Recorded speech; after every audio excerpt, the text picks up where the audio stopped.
Study IQ IAS, अब तैयारी हुई अफोर्डेबल। दोस्तों, अगर आप या आपका कोई भी जानने वाला दोस्त या फिर भाई बहन स्टेट PCS की तैयारी कर रहा है तो स्टडी IQ के नए इनिशिएटिव PCS सारथी को सब्सक्राइब करना मत भूलिएगा। लिंक्स आपको डिस्क्रिप्शन में मिल जाएंगी। दोस्तों, आजकल इंडिया के नॉर्थ ईस्ट रीजन में आपको कई इंफ्रास्ट्रक्चर प्रोजेक्ट्स देखने को मिलेंगे। जगह जगह पे काम करते हुए बुलडोजर, पहाड़ों में कंटिन्यूअस स्टोन ब्लास्ट और दिन रात मेहनत कर रहे वर्कर्स नॉर्थ ईस्ट इंडिया में इंफ्रास्ट्रक्चरल और कनेक्टिविटी डेवलपमेंट को आज शायद अपने पीक पर लेके जा रहे हैं। ऐसा ही एक प्रोजेक्ट 45 किलोमीटर लंबा सिवोक रांगपो रेल प्रोजेक्ट, जो वेस्ट बंगाल के दार्जिलिंग डिस्ट्रिक्ट में सिवोक रेलवे स्टेशन से एक सिंगल ब्रॉडगेज लाइन के थ्रू सिक्किम को जोड़ने का काम करेगा। ये कनेक्टिविटी 14 टनल्स, 17 ब्रिजेस और 5 स्टेशंस के थ्रू अचीव की जाएगी।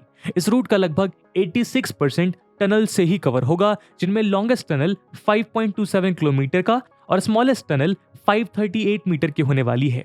रेलवे मिनिस्ट्री के मुताबिक करीब 36% टनलिंग वर्क कंप्लीट हो चुका है और टारगेट ये है कि इस प्रोजेक्ट को दिसंबर 2023 तक कंप्लीट किया जा सके। दोस्तों, इसे एक इंजीनियरिंग मार्वल माना जा रहा है, जो अगर कंप्लीट हो गया तो वो सिर्फ इस रीजन की प्रॉस्पेरिटी को ही नहीं बल्कि इंडिया के ओवरऑल स्ट्रैटेजिक और सिक्योरिटी आर्किटेक्चर को भी बूस्ट करेगा। ऐसा इसलिए क्योंकि आप जानते हैं कि सिक्किम एक बॉर्डर स्टेट है, खासकर एक ऐसा बॉर्डर जो काफी कॉन्फ्लिक्ट प्रोन है। सिक्किम अपने नॉर्थ और नॉर्थ ईस्ट बॉर्डर तिब्बत के साथ शेयर करता है, जिसे चाइना अपनी टेरिटरी क्लेम करता है। और इतिहास गवाह है कि ऐसे फ्रंटियर स्टेट्स के कनेक्टिविटी को निगलेक्ट करने के लिए इंडिया को भारी कीमत चुकानी पड़ी है। ये प्रॉब्लम स्पेसिफिकली इंडिया के नॉर्थ ईस्ट में आज साफ झलकती है, जहां पुअर ट्रांसपोर्ट कनेक्टिविटी न सिर्फ इस रीजन के ओवरऑल बैकवर्डनेस के लिए जिम्मेदार रहा है बल्कि इंडिया के नेशनल सिक्योरिटी को भी चैलेंज किया है। ऐसे में सिवोक रांगपो रेलवे लाइन को लेकर कई एक्सपेक्टेशंस हैं, चाहे वो टूरिज्म, ट्रेड और कॉमर्स रिलेटेड हो या फिर डिफेंस। इन सारे इश्यूज को टारगेट करने में हेल्पफुल होगी। दोस्तों, आज के वीडियो में हम इसी रेलवे प्रोजेक्ट पे चर्चा करेंगे और जानेंगे कि कैसे ये इंडिया के ओवरऑल जियो स्ट्रेटेजिक पोजीशन को मजबूत करेगा। लेकिन आगे बढ़ने से पहले मैं आपको बता दूं कि इस वीडियो की इंपॉर्टेंस UPSC मेंस के GS2 के IR सेक्शन और GS3 के सिक्योरिटी और इकोनॉमिक डेवलपमेंट सेक्शन के लिहाज से काफी जरूरी है। इसके बारे में हम वीडियो के अंत में और भी बात करेंगे, पर फिलहाल के लिए अपने डिस्कशन को हम आगे बढ़ाते हैं। अभी नहीं तो कभी नहीं। दोस्तों, UPSC प्रीप्लस मेंस के लिए स्टडी IQ का last live foundation batch launch हो चुका है, जिसमें कुछ ऐसे यूनिक फीचर्स हैं जो आपको कहीं नहीं मिलेंगे। 900+ आवर्स का लाइव कंटेंट, UPSC के आयरन गेट यानी प्रीलिम्स में आपको परिपक्व करने के लिए प्रीलिम्स के प्रैक्टिस क्वेश्चंस दिए जाएंगे। आपके मेंस के आंसर में डिफरेंट डायमेंशंस ऐड करने के लिए और आपके सोचने के तरीके में डिफरेंट पर्सपेक्टिव्स ऐड करने के लिए मेंस की आंसर राइटिंग प्रैक्टिस करवाई जाएगी। और आपके डाउट्स को किसी भी समय क्लियर करने के लिए आपको एक गेम चेंजिंग फीचर मिलेगा, जो है 1-to-1 मेंटोरशिप, जिसके अंतर्गत आपको एक मेंटोर अलॉट किए जाएंगे, जिनके साथ आप एकेडमिक और नॉन एकेडमिक डाउट्स कभी भी क्लियर कर सकते हैं। और रेगुलर बेसिस पे फॉर्मर एंड वर्किंग ब्यूरोक्रेट्स के साथ ग्रुप मेंटोरशिप भी इन बैचेस का इंपॉर्टेंट फीचर है। और दोस्तों, ये सब कुछ आपको मिल सकता है मात्र 18,999 के सुपर डिस्काउंटेड प्राइस पे, अगर आप AG live coupon code use करते हैं। इन बैचेस में क्लासेस की शुरुआत 18 अक्टूबर इवनिंग 6 PM से हो रही है। तो अब आप भी अपनी UPSC की तैयारी की तरफ एक फाइनल कदम उठाइए और AG लाइव कूपन कोड को यूज करके देश के सर्वश्रेष्ठ UPSC लाइव बैचेस को ज्वाइन करिए। बाकी सभी अपडेट्स के लिए आप मुझे मेरे सोशल मीडिया हैंडल्स पे फॉलो कर सकते हैं। दोस्तों, वेस्ट बंगाल के सिक्किम का सफर खासकर सिवोक से लेकर कितना चैलेंजिंग है, ये तो उस रूट को यूज कर रहे ट्रैवलर्स को अच्छी तरह से पता है। एग्जिस्टिंग नेशनल हाईवे 10 पे ट्रैफिक का कुछ ज्यादा ही बोझ रहता है और ये रूट मॉनसून के दौरान लैंडस्लाइड्स और रॉक फॉल्स की वजह से अक्सर बंद हो जाता है। इसके अलावा सिवोक रोड पे भी ट्रैफिक जैम लगा रहना आज एक आम बात बन चुकी है। इसीलिए सिवोक रांगपो रेलवे नेटवर्क एक ऑल्टरनेटिव और फास्टर रूट बन सकता है, जिसका 41.55 किलोमीटर वेस्ट बंगाल और 3.41 किलोमीटर सिक्किम में बटा हुआ है। ये रेल नेटवर्क कुल मिलाकर 5 स्टेशन को लिंक करेगा: सिवोक, रियांग, तीस्ता बाजार, मैली और रांगपो। इनमें से तीस्ता बाजार एक अंडरग्राउंड स्टेशन होगा। आपको जानकर हैरानी होगी कि एक बार यदि यह प्रोजेक्ट ऑपरेशनल हो जाए तो मेन इंडियन रेल नेटवर्क से पहली बार सिक्किम को जोड़ा जाएगा और ट्रैवल और टूरिज्म के साथ साथ इस रीजन की इकोनॉमी भी प्रॉस्पर हो पाएगी।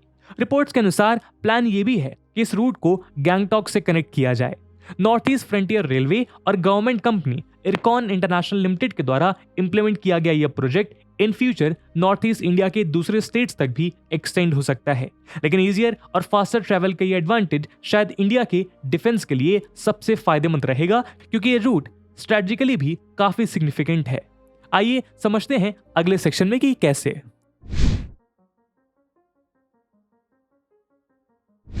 दोस्तों, आज इंडिया एक मेजर रीजनल पावर बनके सामने आया है और ऐसे में उसके लिए अपने बॉर्डर्स को सिक्योर करना और बॉर्डर एरियाज में कनेक्टिविटी को इंप्रूव करना प्रायोरिटी बन चुका है। हालांकि एक्सपर्ट्स का मानना है कि 1947 में इंडिपेंडेंस गेन करने के बाद ही इंडिया को इस एस्पेक्ट पे ध्यान देना चाहिए था, लेकिन ये हमारे लिए एक स्ट्रेटेजिक सेटबैक रहा है कि जब दूसरे कंट्रीज फिजिकली और इमोशनली उनके मेनलैंड से फ्रंटियर एरियाज को जोड़ने पे एम्फसाइज करती रही है, इंडिया सालों तक अपने बॉर्डर डेवलपमेंट को अनदेखा करता रहा है और ये लेगेसी ब्रिटिश जमाने से चली आ रही है।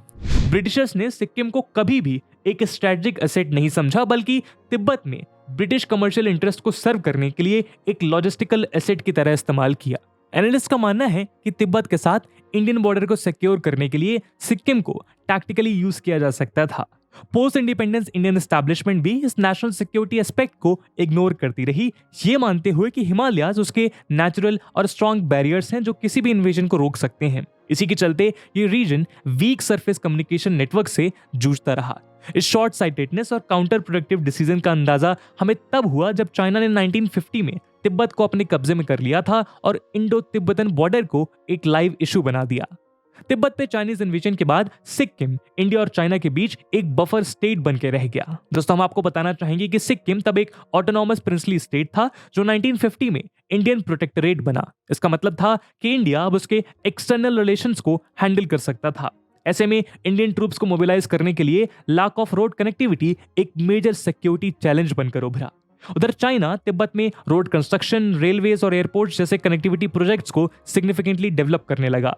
यूं तो इंडिया को भी चाइना के इन मूव्स को ध्यान में रखते हुए अपने इस फ्रंटियर टेरिटरी पे एम्फसाइज करना चाहिए था, लेकिन पोस्ट इंडिपेंडेंस हमारे पॉलिटिकल लीडर्स पेसिफिस्ट आइडियोलॉजी में यकीन रखते रहे, यानी एक शांतिवादी सोच जो चाइना जैसे एग्रेसिव और एक्सपेंशनिस्ट नेबर्स को प्रोवोक करने की इजाजत नहीं देती थी। लेकिन 1962 में सिनो इंडियन वॉर के दौरान ये साफ हो गया कि इंडियन एस्टैब्लिशमेंट ने हिमालयाज के न्यूट्रल डिफेंस को कुछ ज्यादा ही ओवर एस्टिमेट कर लिया था। इस वॉर में मिले सेटबैक से इंडियन एस्टैब्लिशमेंट को जो झटका लगा वो आज भी एक पॉपुलर चर्चा का विषय है। इस वॉर में न सिर्फ इंडियन डिफेंस फोर्सेस के साइज, इक्विपमेंट और इंटीग्रेटेड अप्रोच चाइना के पीपल्स लिबरेशन आर्मी के सामने काफी वीक थे, बल्कि लैक ऑफ इंफ्रास्ट्रक्चर के कारण बॉर्डर पे लड़ रहे जवानों को रीइंफोर्स करने में भी हमारी सेना स्ट्रगल कर रही थी। 5 साल बाद सिक्किम के नाथुला और चोला में इंडिया और चाइना के बीच फिर से हुए बॉर्डर क्लैशेस ने भी इस रीजन के स्ट्रेटेजिक वैल्यू को इंडिया के सामने और भी साफ कर दिया। सिक्किम के कैपिटल गैंगटॉक से सिर्फ 56 किलोमीटर की दूरी पे बसा नाथुला एक स्ट्रेटेजिक पास है जो एशिया के सबसे वॉलेटाइल बॉर्डर्स में से एक को कट करता है। 1967 में इस माउंटेन पास के नजदीक नए लाउडस्पीकर्स, ट्रेंच और एक वायर फेंस जैसे कुछ माइनर बिल्डिंग प्रोजेक्ट्स के चलते इंडिया और चाइनीज सोल्जर्स के बीच हुई एक ब्लडी कॉन्फ्लिक्ट में 300 से भी ज्यादा चाइनीज सोल्जर्स और 200 से भी ज्यादा इंडियन सोल्जर्स की जान चली गई। दोस्तों, स्ट्रेटेजिक एक्सपर्ट्स लंबे समय से इंडिया के ईस्टर्न बॉर्डर रीजन्स में इंफ्रास्ट्रक्चर की कमी को हाईलाइट करते आए हैं। हिंदुस्तान टाइम्स में पब्लिश हुए एक 2015 की रिपोर्ट के मुताबिक नॉर्थ ईस्ट इंडिया में मेनलैंड का limited access Indo Tibetan border police यानी कि आईटीबीपी के ऑपरेशंस को अफेक्ट कर रहा था। इसके अलावा सिक्किम में बॉर्डर रोड ऑर्गेनाइजेशन यानी कि बीआरओ ने डोकाला नाम का एक 140 degree double lane bridge launch किया। डोकाला एलएसी के पास एक फॉरवर्ड एरिया है जहां 2017 में चाइनीज और इंडियन ट्रूप्स के बीच मेजर क्लैशेस रिपोर्ट किए गए थे। यही नहीं, अपने बॉर्डर के बियॉन्ड इंफ्रास्ट्रक्चरल डेवलपमेंट के through China global hegemony achieve करने की कोशिश कर रहा है। 2013 में चाइना के multi billion dollar infrastructure plan belt and road initiative को लॉन्च करते हुए चाइनीज प्रेसिडेंट शी जिनपिंग ने कहा था कि अगर किसी देश को अच्छे से गवर्न करना है तो पहले उसके फ्रंटियर्स को अच्छे से गवर्न करना होगा। और चाइना अपने नेबरहुड कनेक्टिविटी को लेकर काफी सीरियस रहा है। फॉर एग्जाम्पल, जनवरी 2008 में चाइना ने 253 किलोमीटर लंबा Lhasa Shigatse railway link project announce किया जो नाथुला पास से ज्यादा दूर नहीं है। 2016 में चाइना और नेपाल ने यह मिलकर डिसाइड किया कि शिगात्से से इस लिंक को काठमांडू तक लाया जाएगा। यही नहीं, चाइना के रेलवे लिंक अप प्लान्स में अफगानिस्तान और पाकिस्तान भी शामिल हैं। एक्सपर्ट्स का मानना है कि कुछ ही समय में चाइनीज रेलवे प्लानर्स और स्ट्रेटेजिक थिंकर्स बांग्लादेश से होते हुए म्यांमार तक भी रेलवे इंफ्रास्ट्रक्चर बना सकते हैं। वैसे तो चाइना इन प्रोजेक्ट्स के इकोनॉमिक एस्पेक्ट्स के तौर पे एम्प्लॉयमेंट जनरेशन और बिजनेस को हाईलाइट करता है, लेकिन इन प्रोजेक्ट्स का असली इंपॉर्टेंस है इंडिया के खिलाफ उसके मिलिट्री पावर को प्रोजेक्ट करना। पर देर से ही सही इंडिया को इस बात का एहसास हुआ कि अपने बॉर्डर्स को सिक्योर करना तब तक पूरा नहीं होगा जब तक कनेक्टिविटी को इंप्रूव ना किया जाए। मई 2020 लद्दाख स्टैंड ऑफ के बाद इंडिया अपने करीब 3500 किलोमीटर लंबी LAC यानी लाइन ऑफ एक्चुअल कंट्रोल पे इंफ्रास्ट्रक्चरल डेवलपमेंट को रैंप अप करने में लगा हुआ है। Eastern army commander lieutenant general Rana Pratap का कहना है कि इंडियन आर्मी आज एक बेटर पोजीशन में है जहां वो ईस्टर्न थिएटर में अपने इंटरेस्ट के एरियाज को मॉनिटर कर सकता है। और ऐसा इसलिए पॉसिबल है क्योंकि इंडिया ने LAC के करीब कई इंफ्रास्ट्रक्चरल एडवांसमेंट के साथ साथ ड्रोन्स, हेलीकॉप्टर्स और इलेक्ट्रॉनिक सर्वेलेंस इक्विपमेंट जैसे कई प्लेटफॉर्म्स इंट्रोड्यूस किए हैं। ईस्टर्न थिएटर में ब्रॉडली सिक्किम और अरुणाचल प्रदेश के LAC के बॉर्डर एरियाज और कई सेंसिटिव फॉरवर्ड लोकेशन शामिल हैं, जैसे तवांग और नॉर्थ सिक्किम सेक्टर। ऐसे में सिवोक रांगपो रेलवे प्रोजेक्ट एक गेम चेंजर बन के सामने आ सकता है जो इंडियन आर्मी को सिनो इंडियन बॉर्डर पे अपने सोल्जर्स और फायर पावर डिप्लॉय करने में मदद करेगा। दोस्तों, ये तो रही स्ट्रेटेजिक इंपॉर्टेंस की बात, लेकिन यदि एक्सपर्ट्स की माने तो इस प्रोजेक्ट के अनेक इकोनॉमिक बेनिफिट्स भी हैं। आइए जानते हैं कैसे। दोस्तों, सिक्किम इंडिया के फास्टेस्ट ग्रोइंग स्टेट्स में से एक है जिसका per capita income north eastern states में सबसे ज्यादा है। उसकी GSDP लगभग 4.86 लाख है जो नेशनल एवरेज से रफली 3 गुना ज्यादा है और 2015 और 2020 के बीच उसका कंबाइंड एनुअल ग्रोथ रेट 15.86% था। दरअसल पिछले कुछ सालों में सिक्किम ने अपने आप को एक इन्वेस्टर फ्रेंडली डेस्टिनेशन के तौर पर स्टैब्लिश किया है, खासकर फार्मास्यूटिकल सेक्टर में। सिक्किम में करीब 50 फार्मास्यूटिकल कंपनीज मौजूद हैं जैसे सिप्ला, सन फार्मा और जाइडस कैडिला। एस्टिमेट्स के मुताबिक इस सेक्टर का ओवरऑल रेवेन्यू हर साल 20% तक ग्रो कर सकता है। 2020 में सिक्किम का टोटल फॉरेन इनफ्लो लगभग $6.35 बिलियन था। फार्मा के अलावा इको टूरिज्म और फूड प्रोसेसिंग सेक्टर्स में भी सिक्किम सिग्निफिकेंट तरक्की कर रहा है। यही नहीं, सिक्किम इंडिया का लार्जेस्ट कार्डामोम प्रोड्यूसर भी है। बिजनेस फ्रेंडली ऐसे स्टेट में अगर किसी चीज की कमी है तो वो है कनेक्टिविटी। इसीलिए सिवोक रांगपो जैसे रेलवे प्रोजेक्ट्स इसीलिए जरूरी हैं जिससे स्टार्टअप्स और एम्प्लॉयमेंट को इंकरेज किया जा सके। दोस्तों, इंडिया का नॉर्थ ईस्टर्न रीजन उसके ओवरऑल इकोनॉमिक ग्रोथ के लिए काफी वाइटल है, जहां इन्वेस्टर्स को एक स्ट्रेटेजिक लैंडस्केप और कई तरह की ग्रीनफील्ड अपॉर्चुनिटीज मिलते हैं। नॉर्थ ईस्टर्न स्टेट्स का की अपील है उनके abundant raw materials, cheap labour cost और साउथ ईस्ट एशियन मार्केट्स का एक्सेस। लेकिन अंडर डेवलपमेंट और कनेक्टिविटी इश्यूज के चलते ये रीजन अपने फुल पोटेंशियल को यूटिलाइज नहीं कर पा रहा है। 2017 में इंडियन गवर्नमेंट द्वारा introduced north east industrial scheme north east के इन्हीं लूप होल्स को एड्रेस करने के लिए डिजाइन किया गया है, जिसके तहत कई डेवलपमेंटल इनिशिएटिव्स इंप्लीमेंट किए जा रहे हैं। ऐसे में एस्टिमेटेड ₹8900 करोड़ का ये सिवोक रांगपो रेल लिंक न सिर्फ लॉजिस्टिकल प्रॉब्लम को सॉल्व करने में मदद करेगा बल्कि सिक्किम के ओवरऑल ग्रोथ को भी एंश्योर करेगा। साथ ही फ्रंटियर कनेक्टिविटी को बूस्ट करके इंडिया साउथ एशिया पर अपने पोजीशन को और भी मजबूत कर पाएगा। लेकिन इस प्रपोज्ड रेल प्रोजेक्ट का सबसे बड़ा चैलेंज है उसका एनवायरमेंटल इम्पैक्ट, जिसके चलते इसे कई डिलेज के थ्रू गुजरना पड़ रहा है। आइए देखते हैं कैसे।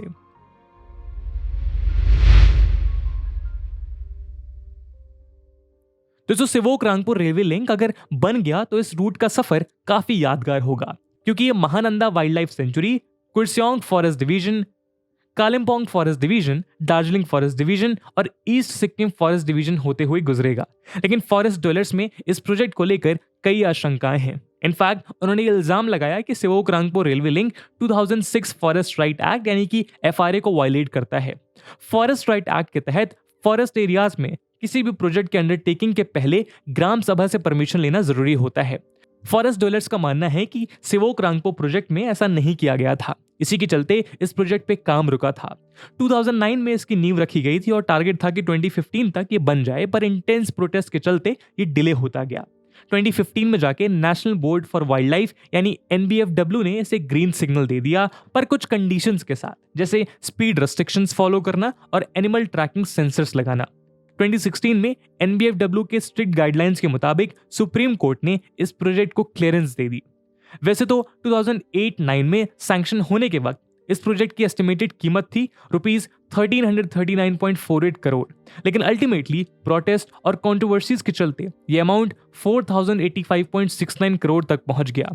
लेकिन सिवोक रांगपुर रेलवे लाइन को लेकर कंसर्न्स यहां खत्म नहीं होते। वेस्ट बंगाल से सिक्किम का ये रास्ता सिर्फ डिफिकल्ट ही नहीं बट हाईली डेंजरस भी है। पिछले साल जून में एक अंडर कंस्ट्रक्शन टनल के कोलैप्स हो जाने से इस प्रोजेक्ट पे काम करने वाले 2 वर्कर्स की मौत हो गई। कालिम्पोंग से 25 किलोमीटर की दूरी पर हुए इस एक्सीडेंट में और भी 5 लोग बुरी तरह से घायल हो गए थे।